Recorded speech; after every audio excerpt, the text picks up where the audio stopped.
मित्रांनो, आज आपण पाहणार आहोत की जर आपल्याला पोलीस कंप्लेंट ऑनलाईन दाखल करायची असेल तर ती कशी दाखल करावी. आपल्या सर्वांनाच माहिती आहे की जेव्हा एमर्जन्सी असते तेव्हा आपण 112 या नंबरवरती कॉल करून पोलिसांना तक्रार दाखल करतो आणि मग इमिजिएटली पोलीस तुमच्या तक्रारीची दखल घेऊन तिथे जो काही इन्सिडन्स झालेला आहे तिथे त्यांचे जे ड्युटी मार्शल असतात ते पाठवून इंटरव्हेन करतात आणि परिस्थिती हाताळण्याचा प्रयत्न करत असतात. बऱ्याच वेळा काय होतं की आपण घराच्या बाहेर असतो, घरापासून दूर असतो आणि अशा परिस्थितीमध्ये घरी कोणी कॉल करणारे किंवा अशा पद्धतीनं माहिती देणारे समजदार व्यक्ती उपलब्ध नसतात आणि मग तुम्हाला तुमची जी तक्रार आहे ती ऑनलाईन लेखी करणं देखील गरजेचं असतं. बऱ्याच वेळा असंही होतं की तुमच्या ज्या तक्रारीची दखल आहे ती पोलीस स्टेशनला डायरेक्ट घेतली जात नाही, परंतु तुम्हाला लेखी स्वरूपामध्ये तक्रार देणं कर्मप्राप्त असतं. तर मग अशा वेळी आपल्याला ऑनलाईन तक्रार कशी दाखल करता येईल हे या व्हिडिओमध्ये आपण विथ डेमॉन्स्ट्रेशन पाहूया. जेव्हा तुम्हाला ऑनलाईन तक्रार दाखल करायची असते तेव्हा तुम्ही सर्वात प्रथम गुगल पेज ओपन करावं. गुगल पेज ओपन केल्याच्यानंतर गुगलच्या सर्च की विंडोमध्ये तुम्ही ऑनलाईन पोलीस कंप्लेंट ही सर्च की टाकावी.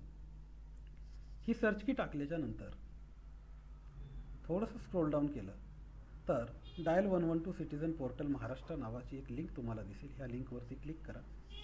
या लिंकवरती क्लिक केल्याच्यानंतर तुम्ही या पोर्टलच्या लँडिंग पेजवरती मूव्ह व्हाल. या लँडिंग पेजवरती आल्याच्यानंतर तुम्हाला इथे अप्पर राईट कॉर्नरला रजिस्टर आणि लॉग इन असे 2 बटन दिसतील. तुम्ही जर रजिस्टर बटनवरती क्लिक केलं तर तुम्हाला इथे तुमचं युजर अकाउंट क्रिएट करता येईल, त्याचा पासवर्ड देखील क्रिएट करता येईल. आता मी माझं युजर आय डी आणि पासवर्ड क्रिएट केलेला आहे, त्यामुळे मी रजिस्टर लिंकवर क्लिक न करता डायरेक्टली लॉग इन लिंकवरती क्लिक करत आहे. लॉग इन लिंकवरती क्लिक केल्याच्यानंतर इथे तुम्हाला तुमचा युजर नेम, इथे तुमचा पासवर्ड टाकायचा आहे आणि तो टाकल्याच्यानंतर लॉग इन टू अकाउंट या बटनवरती क्लिक करायचं आहे. लॉग इन टू अकाउंट या बटनवरती क्लिक केल्याच्यानंतर तुम्ही या पोर्टलमध्ये लॉग इन व्हा. लॉग इन झाल्याच्यानंतर तुम्हाला हा एक डिस्क्लेमर पॉपअप दिसेल. त्या पॉपअपच्या ओके बटनवरती क्लिक केल्यावरती तो पॉपअप नाहीसा होईल आणि मग तुम्हाला इथून तुमची ऑनलाईन तक्रार दाखल करण्यासाठी वेगवेगळ्या युटिलिटीज अवेलेबल दिसतील. तर सिटीजन सर्व्हिसेस या ड्रॉपडाऊनवरती क्लिक केल्याच्यानंतर इथे stolen vehicle, missing person, register complaint, track complaint, recruitment, volunteers, senior citizen safety, lost and found. बऱ्याच वेळा काय होतं, आपले मोबाईल वगैरे डिव्हायसेस हरवतात, तर अशा तक्रारी ज्या असतात त्या देखील तुम्ही इथून दाखल करू शकता. वुमन सेफ्टी आणि अनआयडेंटिफाईड डेट, म्हणजे जर एखादी तुम्हाला अनोळखी अशी मृत व्यक्तीची बॉडी आढळून आली तर त्या संदर्भातल्या तक्रारी तुम्ही इथे दाखल करू शकता. रजिस्टर कंप्लेंट या ऑप्शनवरती आपण क्लिक करूयात. रजिस्टर कंप्लेंट या ऑप्शनवरती क्लिक केल्याच्यानंतर तुम्ही त्या रजिस्टर कंप्लेंट या फॉर्मवरती मूव्ह व्हाल. थोडंसं स्क्रोल डाऊन करा. स्क्रोल डाऊन केल्याच्यानंतर इथे रजिस्टर कंप्लेंट या पेजबद्दलची माहिती तुम्हाला दिसेल आणि इथे बॉटमला आल्यानंतर क्लिक हिअर टूच्या समोर इथे तुम्हाला एक लिंक दिसेल. त्या लिंकवरती तुम्ही कर्सर आणल्याच्यानंतर तुमचा जो ॲरो पॉइंटर आहे तो हायपरलिंक पॉइंटरमध्ये कन्वर्ट होईल. रजिस्टर कंप्लेंट या लिंकवरती क्लिक करा. क्लिक केल्याच्यानंतर तुम्ही रजिस्टर कंप्लेंट पोर्टलला एंट्री कराल. इथे तुमची बेसिक माहिती जी रजिस्टर करताना तुम्ही दिलेली होती ही माहिती तुम्हाला इथे दिसेल. इथे डिपार्टमेंट पोलीस हा ऑप्शन तुम्हाला सिलेक्ट करायचा आहे. हा ऑप्शन सिलेक्ट केल्याच्यानंतर इथे तुम्हाला तुमची जी तक्रार आहे त्या तक्रार कोणत्या प्रकारची आहे त्यानुसार तुम्हाला इथे तुमच्या तक्रारीचा टाईप सिलेक्ट करायचा आहे. ॲनिमल रिलेटेड असेल तर ॲनिमल रिलेटेड, चाइल्ड रिलेटेड असेल तर चाइल्ड रिलेटेड, क्राईम रिलेटेड असेल तर क्राईम रिलेटेड, किंवा एखादी फायर इन्सिडंट किंवा एखादा माहिती तुम्हाला द्यायची असेल किंवा रायट किंवा म्हणजे दंगली वगैरे किंवा वॅन्डलायझिंग वगैरे अशा अनेक प्रकारचे ऑप्शन्स तुम्हाला इथे दिसतात. वुमन रिलेटेड असेल तर वुमन रिलेटेड ऑप्शन देखील इथे तुम्हाला दिसतो.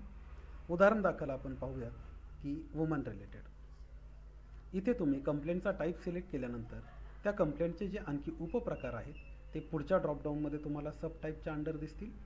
यामध्ये असे उपप्रकार तुम्हाला दिसतील. जर तुम्ही इथे राईट सिलेक्ट केला तर राईटचे communal right, other rights.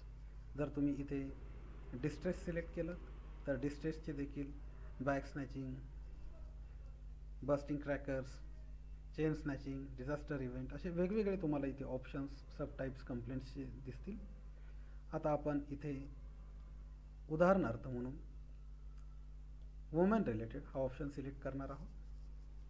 Women रिलेटेडमध्ये देखील ॲसिड अटॅक, डोमेस्टिक व्हायलन्स वगैरे वगैरे असे अनेक प्रकारचे ऑप्शन तुम्हाला इथे दिसतील. तर इथे आपण डोमेस्टिक व्हायलन्स हा ऑप्शन सिलेक्ट करूया. त्यानंतर ज्या जिल्ह्यामध्ये हा इन्सिडेंट तुम्ही रिपोर्ट करत आहात त्या जिल्ह्याचा रेस्पेक्टिव्ह एरिया जो आहे, सिटी किंवा रुरल, त्यानुसार मी उदाहरणार्थ इथे पुणे सिटी हा ऑप्शन सिलेक्ट केलेला आहे. त्यानंतर रेस्पेक्टिव्ह पोलीस स्टेशन, इन्सिडेंट जिथे झालेला आहे ते ठिकाण ज्या पोलीस स्टेशनच्या ज्युरिस्डिक्शनमध्ये येतं ते पोलीस स्टेशन तुम्हाला सिलेक्ट करायचं आहे. आणि इथे तुमची जी तक्रार आहे ती तुम्हाला 128 शब्दांमध्ये थोडक्यात सांगायची आहे. तीच कंप्लेंट. मी आता माझ्या तक्रारीचं एक उदाहरण दाखल म्हणून छोटंसं डिस्क्रिप्शन इथे लिहितो.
तुम्ही तुमच्या तक्रारीचं वर्णन छोट्या शब्दांमध्ये केल्याच्या नंतर इथे जर तुमच्या इन्सिडेंटच्या रिलेटेड एखादा फोटोग्राफ असेल तर तो फोटोग्राफ किंवा इमेज देखील तुम्ही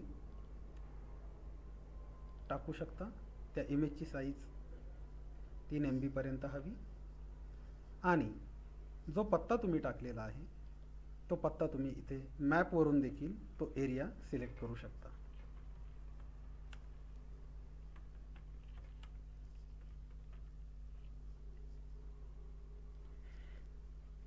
तो पत्ता सिलेक्ट केल्याच्या नंतर त्या रेस्पेक्टिव्ह पत्त्याचं जे लोकेशन आहे ते लोकेशन इथे तुम्हाला मॅपवरती पॉप्युलेट झालेलं दिसेल. आणि यानंतर तुम्ही सबमिट बटनवरती क्लिक करा. तर मित्रांनो, अशा पद्धतीनं तुम्हाला एका